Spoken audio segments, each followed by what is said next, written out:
Alors avant de commencer la vidéo, je voudrais juste vous prévenir que si vendredi prochain je ne sors pas l'épisode 4, ça veut dire que cet épisode 3 est le dernier.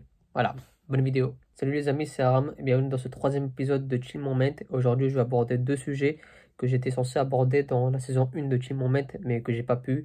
C'est Stadia et The Outlast Trials.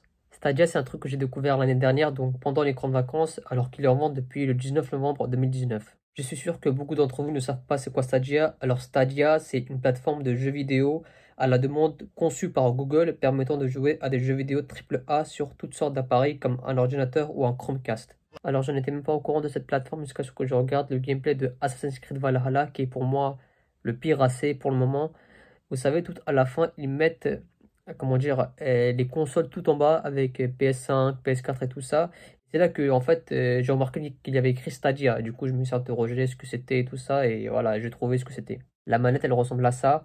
Et la plateforme a eu un début très dur et a perdu beaucoup de clients. Je vous conseille la vidéo de Le Technovore parce que je voudrais bien vous expliquer l'histoire autour de cette plateforme, mais ce serait répéter ce qu'il a déjà dit. En tout cas, le lien de sa vidéo est dans la description. Mais regardez quand même les jeux qui étaient dispo à sa sortie, The Outlast Trials.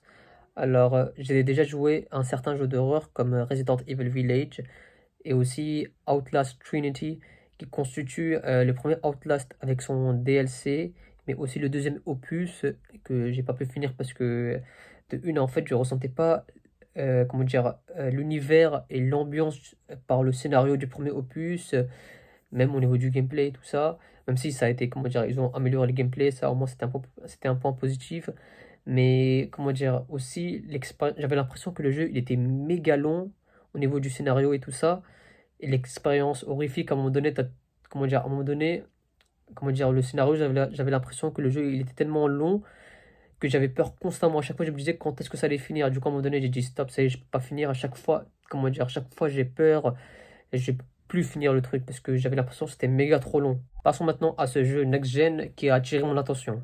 The Outlast Trials, annoncé l'année dernière pendant les grandes vacances. Alors tout d'abord, ce troisième opus demandera jusqu'à 4 joueurs de coopérer pour survivre, mais vous pouvez aussi le faire en mode solo et il est annoncé pour le moment que sur PC, mais vu que les précédents titres sont sortis sur PS4, on peut s'attendre à ce que cet opus sorte aussi sur PS5. Je suis impatient de voir le mode coop, le jeu a l'air lourd et il est prévu pour le moment pour 2021. Je vais vous lire le synopsis. À l'époque de la guerre froide, des cobayes humains sont recrutés de force par les aimables gens de la Murkoff Corporation dans le but de tester des méthodes avancées de lavage de cerveau et de contrôle mental dans un monde pétri de méfiance, de peur et de violence. Votre moralité sera remise en question, votre endurance sera testée et votre santé mentale sera brisée. Tout cela au nom du progrès, de la science et du profit. J'espère qu'il y aura une démo comme Outlast 2 parce que, comment dire, je suis assez curieux en fait de le tester. On va maintenant passer au film et pas qu'un seul mais deux, Equalizer 1 et Equalizer 2 avec le légendaire Denzel Washington. Il s'agit d'une adaptation de la série télévisée américaine Equalizer diffusée sur CBS de 1985 à 1989. Et la série va être rebootée avec Queen Latifah dans le rôle titre. Alors un conseil, faites-moi confiance, foncez voir ces deux films sans regarder les bandes annonces parce que ça spoil beaucoup, mais beaucoup. C'est pour ça que je ne montre aucune image du film. Deux films divertissants et d'action incroyables et Denzel Washington assure comme d'hab. Donc c'est la fin de la vidéo, j'espère que ça vous aura plu. N'oubliez pas de liker, de vous abonner et de partager aussi cette vidéo s'il vous plaît. Et aussi de me suivre sur les réseaux sociaux, tout est dans la description. Et on se dit à la prochaine. Ciao.